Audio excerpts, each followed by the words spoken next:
Ngathi yena ngakubulala wena na. Ngathi kungcono kumina ngoba ngikhule ngako ukuhlupheka. Manje nje yena uzohlukana nami manje semntu athi ngenze ngamabomu ukuthi akhule aze abe ngakha ngigcinile ngokuba ngifuna ukuzwa ngawe ukuthi uzokumshiyaphi. Ngathula. Wathi selokho eqalile ukufunda ufundisa ubani? Ngathi mina wena. Wathi njengamanje nje ubani omaziyo mangabe kugelwe. Ngathi mina wena. Wathi wena ukusuka ucele kubani ngoba ukazi uzwazi lutho ngaye. Ngathi angaze ngisho lutho kumuntu. Wathi ubani ke oye amnikeze akudingayo engacelanga kumuntu. Ngathi wena. Waphinda wabuza wathi uzoyishiyaphi property yakho mamphefumulo wakho uphuluzo. Uthe suka wayeyisa kulomntwana lo phakathi etobhomeni. Wathini imvume? Kusho ukuthi lana ngibona engathi kuseklasini ukhona abantwana lana nomuzi ukhona la phakathi nami ngikhona ngilalele bona.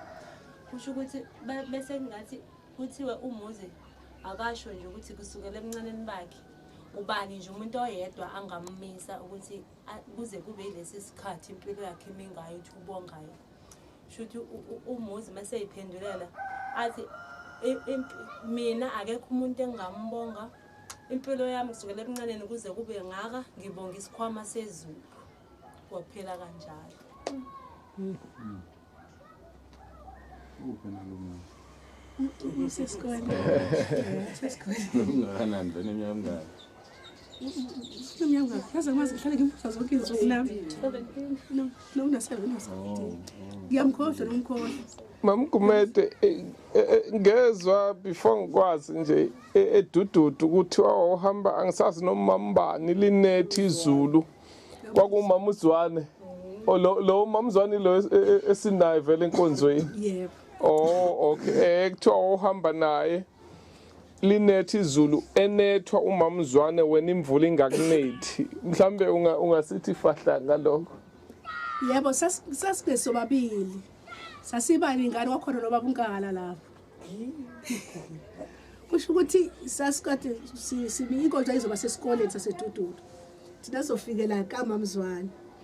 Kusho ukuthi la kaMamzwane kukhona vele nabanye. Omunye wabo lapho wayekhona ukupromise. Mhlambe bazomkhumbula abathandekayo. Sasibaninganyana nje sizosuka kaMamzwane sesiye enkonzweni ngesikhathi senkonzo. Sasheshe safika ngoba sisuka kude. Kusho ukuthi lalina ke izulu lina kakhulu ngohlobo olumangalisayo. Imoto zazingakwazi ukuhamba emgwaqweni kaMamzwane njengoba umumbishi. Kusho ukuthi wasethi uMamzwane asizuhamba ngemoto kuzohanjwa ngezinyawo sekiwa enkonzweni esikoleni. Kusho ukuthi sase siyaphuma ke sonke njengoba bephuma nje sabefakile impahla zabo eplastikini abazofike bashintshe ngazo ngoba isimo sezulu sasinzima kakhulu. Nempela kusho ukuthi lana liphazima nokuphazima futhi ngendlela lalina ngayo. Sibaningi. Safika esikoleni. Masifika esikoleni bamanzi bonke. Ngangomile mina. Nokho akungithusanga mina ngoba vele kuyaye kwenzeke noma ngihamba la edrobheni. Uma ngabe ukuthi isimo sezulu sihlasele kade ngalindele umuntu. Wabonke abantu ufica befaka amaplastic amnyama bewathathe emisebenzini abanye bewacelile. Kodwa mina ngigqokela nje lento engigqokile. Ngifike ngikene ngihlale futhi mangihlala ngiyahlala eduze komuntu ombethe iplastic eTexini. Noma ngangithinta iplastic angibi manzi. Ngafika ngomila ngempela ngalelo langa enkozweni. Vele kokushuthi kwangangithusi mina ngoba vele anginethwa mangihambe nje mhlambe kufika isimo sezulu kunetha. Mabefika la kusho ukuthi bayakhama. Bona banginakisa ukuthi mina ngomile. Kanti njengoba sifika abanye sebekhona. Uma abanye bekhona nabo banekile izamlela zabo. Abanye sebekhamile, abanye sebephinde bashintsha bathatha impahla beqole ezimazi bashuthe emaplastikini bazibeka lapha. Manje mina mangifika nje ngihlalela. Bona babhizi batatazela basokube bebona ukuthi kanti mina ngomile. Kwakungangithusi mina ngoba vele into ejwayelekile. Mangabe ukuthi ngenza umsebenzi wenkosi uma ngisho isikhathi esiningi uNkulunkulu bengisebenzisa ukuba ngihambe ngenyawo. Bengisuke la monti ngezinyawo ngiye emlazi kwa elegcineni komlazi ngenyawo ngiphinde ngibuye. So makufike isikhathi esithize sokuthi ngihlaselwe isimo sezulu. Izulu ngangigcina liza lapho ngibona ukuthi ivuli yeza. mase seyifikile emva kwami la ngidlule khona bese futhi ngibona ukuthi okay isiyagwagwesa ihambe lapha ya mangifika lo ndawo njalo ngifika isihlehlile la kade ngihamba khona seyisondele ngize ngiyofika lapho ilokhu ihlehle la ngemuva iyasondela kodwa futhi ingangifici mina nje kusho ukuthi ngikujwayele angaze kuze nginethwe veleke nje sekumqalile kwezomsebenzi wenkosi kuze kuphethe nje kuphela ukuba bayafika bayabamba bayashintsha kanti futhi ngokunjalo kunengubo babudlamini angithi angangigqoka umgqibelo ngeke ngafika ngalo ngiyayikhumbula benginengubo ngigqoka iminyaka emithathu ngingenayo impahla kukuphela kwayo mase ingco lengubo imbala omhlophe i-cream white lengubo ayikazi izishe lengubo ayikazi izidabuke ngize ngayibeka injalo noma nje nginganikhombisa injengoba injalo ngigqoka iminyaka emithathu iyodwa zwima ngabe ngiyiwashile ngimbatha ingubo yokulala kusho ukuthi mangabe sekufika isikhathi sokuthi seyingcolile ngimtshele ngithi inkosi Jesu lengubo seyingcolile thawena inhlanze kuseduze kwakho manje njengoba lengubo ingcolile liyana eminyango wena ufuna ngiphume ngiye kosebenza cala lengubo yome njengoba izulu line ngiyiwasha ngempela ngiyiwasha ngiyineke ngizigoqe ngengubo yokulala kuphela kwayo phakathi kwezingubo yome yodwa liyana izulu eminyango ngingenisa yona nebhitikoti lami komile ngigqoke ngiphume ngihambe zibe ziqhubeka nokuba amazi zinethwa lesi simo batshele ma ukuthi wayithengaphi le ngubo okay lengubo ngayithunga ngezandla mina ngicela noma libakhombisa sinafisa uyibona sicela ukuyibona njoba ineminyaka emithathu nje ngayithunga ngezandla ngiyithunga khona ngisehlana nakhona imali yakhona ngathi mangiyithola ngejabula ngohlobo mangasayo kanti ingubo yokuthi imali yokuthi ngihambe ngiyothenga indwangu futhi ngatshela ukuthi ngithenge kusiphi isitolo commercial lapha yebo la edrobheni isitolo seyindwangu esithize futhi akakhonjizwe ukuthi le ndwangu ikuphi neneyindwangu njoba indwangu zingaka amagama eyingekho okuyona yodwa zazikhona ezinye kodwa ayona angithi zikhona neminyambala emhlophe necream white kodwa yona yakhonjwa iphakathi kwathiwa yona iphakathi nendawo lendwangu engizofika ngiyisike mina kusho ukuthi mangabe ngenza kanjalo ngase ngiyahlala futhi ngalinda ngoba vele ngilindele ukuthi aphinde futhi akhulume lokho akhulumayo uma ngabe kuthi kufika isikhathi sokuthi ke le ndwangu wathi washo umzalwane ubani akathenge ukotini inaliti iskere ongakaze kuze kusetshenziswe futhi akutheke ngemali azobe eyithathe endaweni ethi khona imali ezofika le mali mangabe ifika angayisebenzisi la ithanda ukuyisebenzisa khona ayekothenga ukotini nenaliti nesikele futhi wahlala kwalindwa ke nempela ngiyamuzwa hawo usibanibani usengiphi imali kusho ukuthi kwase kuba yileyo mali akuthunga ngayo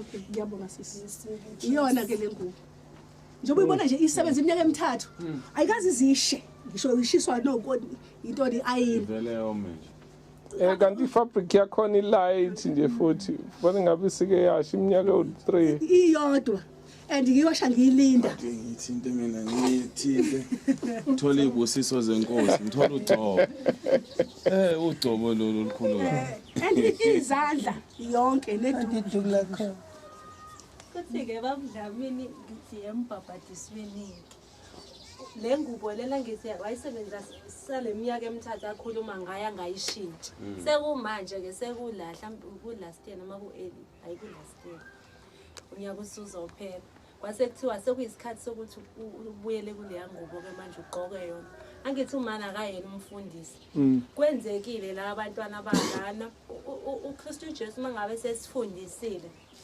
waye esefuna ukuthi konke kupheleliswe abantu masebazile iqiniso sekufuna ukuthi baqala phansi abanye bafuna ukuyobhabhadiswa manje ngoba sebabonile ukuthi shuthi ngemuva kwenzakalanga kahle ngoba sesiyafunda manje ukuthi kanti kwenziwa kanjani uJesu usesha yena indlela ebefuna kwenzeke ngayo izwi lakhe shuthi ke amaKristu ahlangene ke sekuyahanjwa kwembhabhadisweni umana ngoba ebona ukuthi yena akayena umfundisi angithi ngokujwayela ukubhabhadisa abafundisi bese efuna umfundisi othile sihambe kuba ubhabhadisa abangcwele sibuye kuzo lezo nsuku uyabuya manje uMongcwele uthi uchithelana umsebenzi wakhe ngoba yena yonke into uyinikeze yena ubefuna ukuthi njengoba ekhuluma ngaye kanjena bese kuthi konke akwenze njengoba yena ezwile okunye kubonile lokho akhulumayo. Kusho ukuthi ke lo msebenzi kwaba ukuthi ungcolile ke ngezathu ezithile ngoba abefundisi ngoba ekhulumile nangabo ukuthi abanye abantu banjani emabandleni. Futhi ngithatha umsebenzi wakhe wokuchithela futhi endaweni yena uNkulunkulu angafuni ngoba emabandleni bayakwenza kodwa umsebenzi kaNkulunkulu ungcolile endaweni ezithile. Ngokulandelayo sekuhlela umbhabhadiso kabusha wona la kade wenziwe futhi sesihamba uyobhabhadisa ke shothi bonke abantu ababhabhadise ngalelo langa baphindela wonke umuntu oyibhabhadise kudala ngendlela umoya ongcwele angafundisanga ngayo esebafuna ukungena kulo mbhabhadiso afundisa ngawo manje siyahamba mangabe silapha emgwaqeni silinde imoto le ngubo le yayibona iqhakaza inhlasi habe iqhuma umlilo mangabe sekhuluma wawukhona Mpumi ngikhona wayibonele mina noma ngingabona ngabakhona abanye abangcwele ababona iqhakaza inhlasi le ngubo iyakhazimula mangabe seyichaza uthi umlilo ekade ukuye namgcwalise ngawo ngoba nesezohamba ngoba iqhakaza zingena kumuntu nomuntu ngoba sila akugcinanga ke lapho mangabe kobhabhadisa nje kuhlezi kwenzeka imanga hayi ngoba kwakuyilela la ngakuphela noma esewuhende uvile umsebenzi ngoba kube khona isikhathi sokuthi ngoba yena usezomthatha manje akufundiswa abathile kuwo wona amaKristu hayi abafundisi khona la ngaphakathi abazosala baphatha umsebenzi wakhe kuzohanjwa ngalo mgudu yena afuna ukuthi makuhanjwe ngawo umuntu usezomthatha awuchaze kahle angithi ngoba eke waveza ukuthi ngoba uNkulunkulu bebuza ukuthi iproperty yakhe uzoyishiya umphefumulo wakhe musuphunyuza ingoba izinsuku zakhe sezizophelela umama Gumede ngoba nangalesi sikhathi ethi ubese hidesi labana ethi wacela uNkulunkulu ukuthi usacela ukuthi ayena emhlabeni naye athole intaba ephakeme la azomemeza khona lokukhuluma kade kukhulunywa lana zaphelela shuthi lezo nsuku umoya ongcwele ngoba yena uthi akasiphuli isithembiso futhi uhleze eqinisile wayesethi umnikeza extra time usemnikeza lesikhathi asicela angithi mangabe size emhlabeni uNkulunkulu isuke azi ukuthi sizophila sigcine la shuthi sase sifikile leso sikhathi kusho ukuthi bese ngahamba nje sekuphelele kodwa ngenxa yokuthi ucelile wamkhumbuza wathi uyakhumbula ngesikhathi ucela ukuthi nokuthi manje siuphila kuleso sikhathi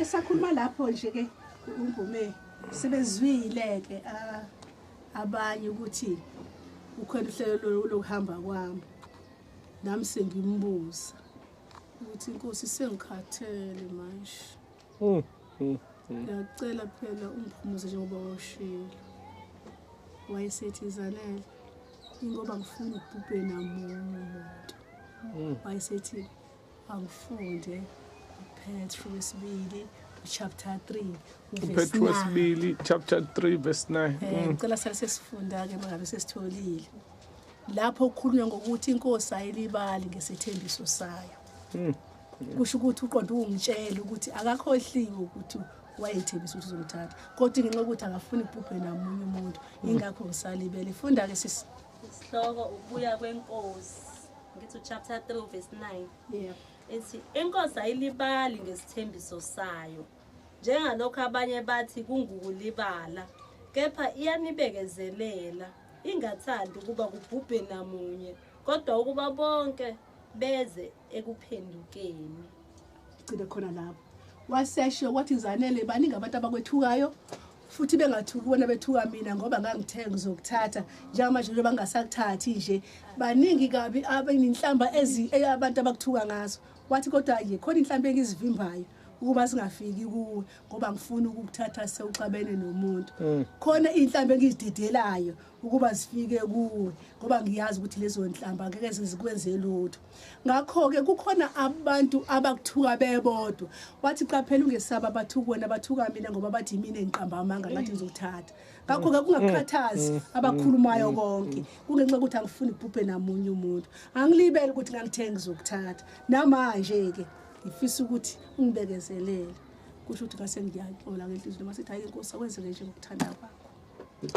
njengoba namanje ngisekhona kanti ngilinde ubaba uZimali Mam Gumede nginombuzo la yabo ngoba uNkulunkulu uyakhala kakhulu uthi abantu bami bayabhubha ngenxa yokuswela ulwazi. Siyathola abantu abaningi baya khonza uNkulunkulu baye emasontweni. Uthini uNkulunkulu ophezulu konke ngokuhlabela abangasekho nangokuya enyangeni nangokuya kwababhulayo kusho ukuthi izangoma. Ngiyacela nje ukuthi ukusibeke esithombeni ukuthi uNkulunkulu ophezulu konke uthini ngalokho. uNkulunkulu ukhulumile cishe kaningana khona la eBhayibhelini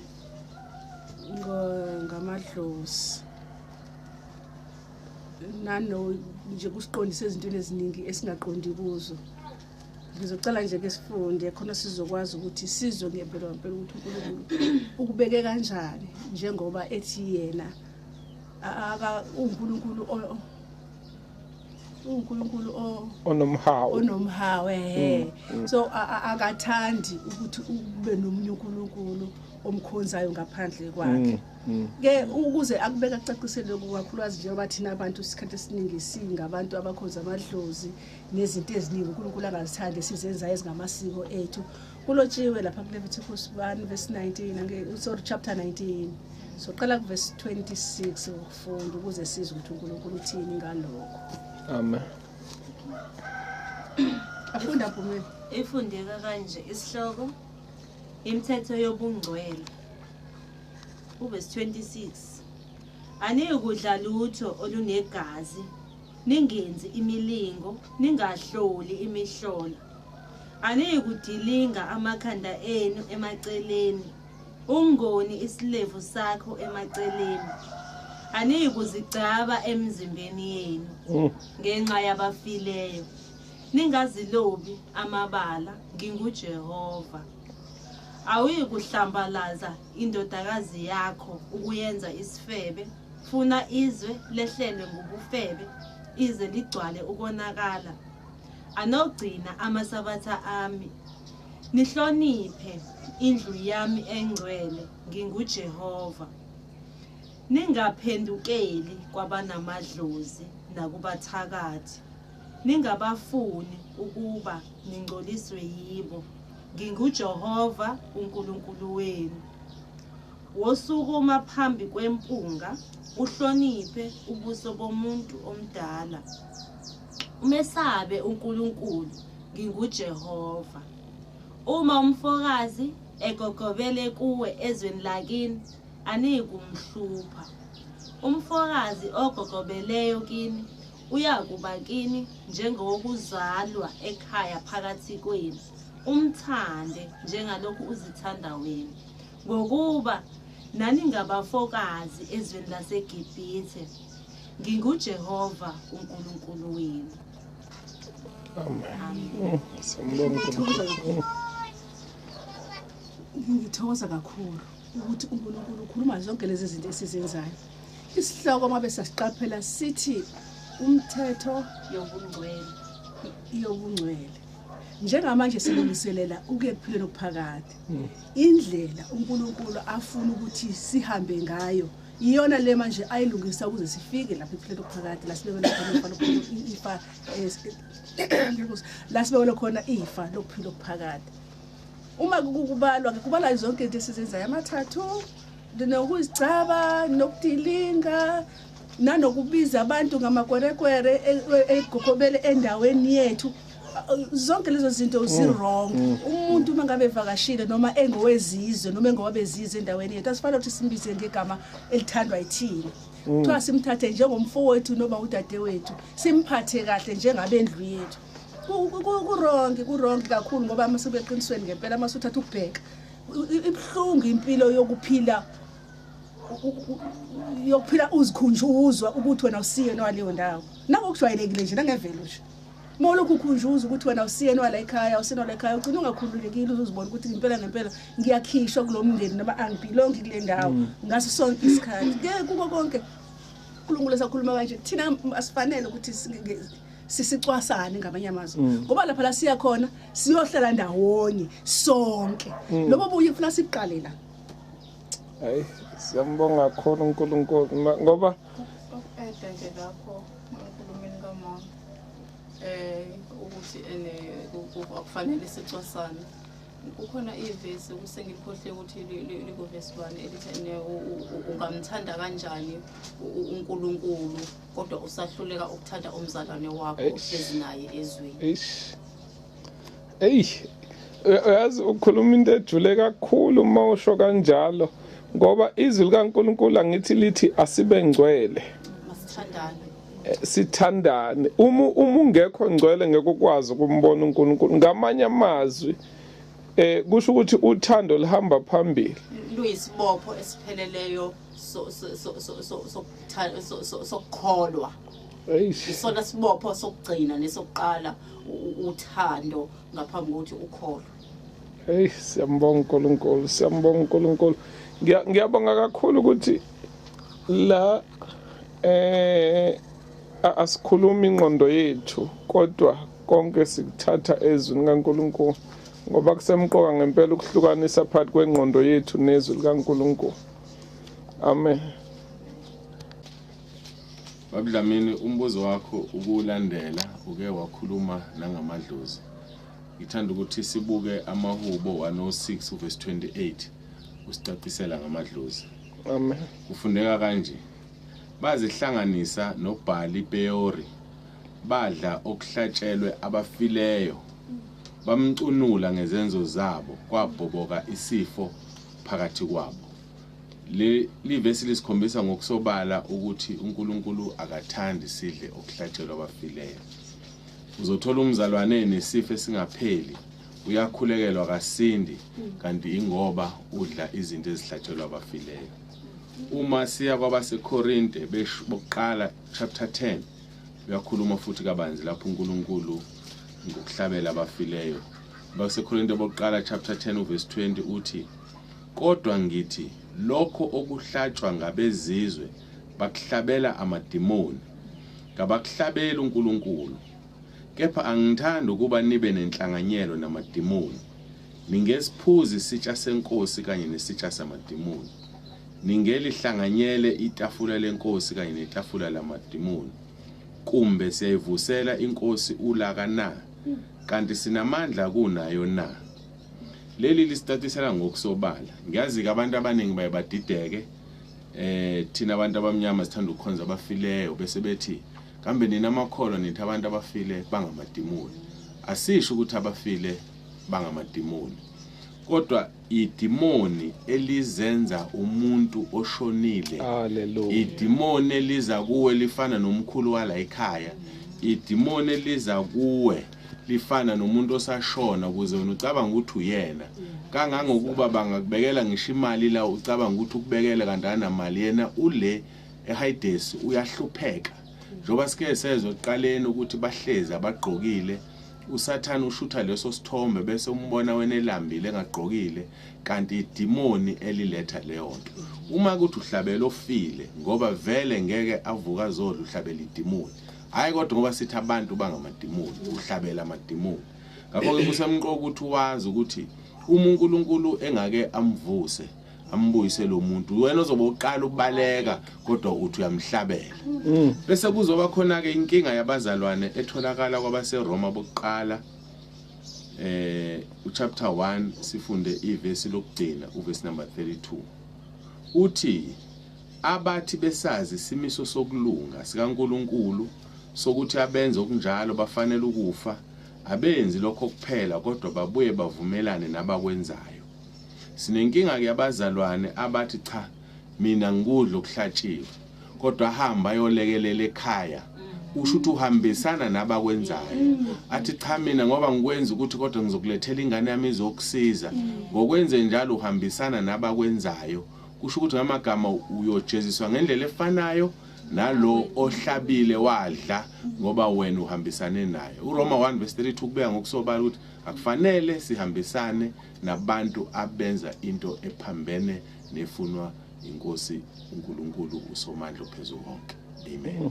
Haleluya. Siyambonga kakhulu ngendlela esimanga bamtsibani uNkulunkulu ngencazelo yakho. Ikakhulukazi la uma uthi abantu abahlabayo baye bakhala ukuthi thina esikholwayo sibiza abantu abangasekho ngamadimoni. Cha, akunjalo. Amadimoni njengoba usuchazile abantu abangasekho abasekho bona asisho kubona ukuthi abawona amadimoni balele bona bazovuka amakhala iciloko. Mhlambe sebengathi abantu mabethola ithuba baye lapha kuMshumayeli 9 kusukela kuverse 5 kuya ku6 la uNkulunkulu ethi ukuthanda nokuzonda kumuntu ongasekho akusenasabelo phansi komthunzi welanga. Yabo. Amen. Siyambonga kakhulu uNkulunkulu bamtsibande, siyambonga ngendlela eyisimanga.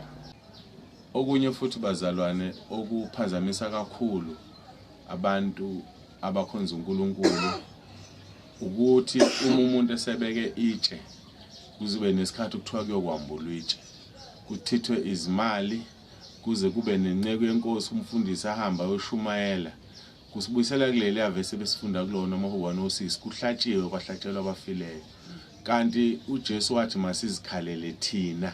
Ngamanye amagama sikwazi ukukhalela umuntu osedlule ngoba kwakona lokho kwenzeka abanye bagcina sebenenyembe sebekhala sebethi bamkhumbula umuntu washona.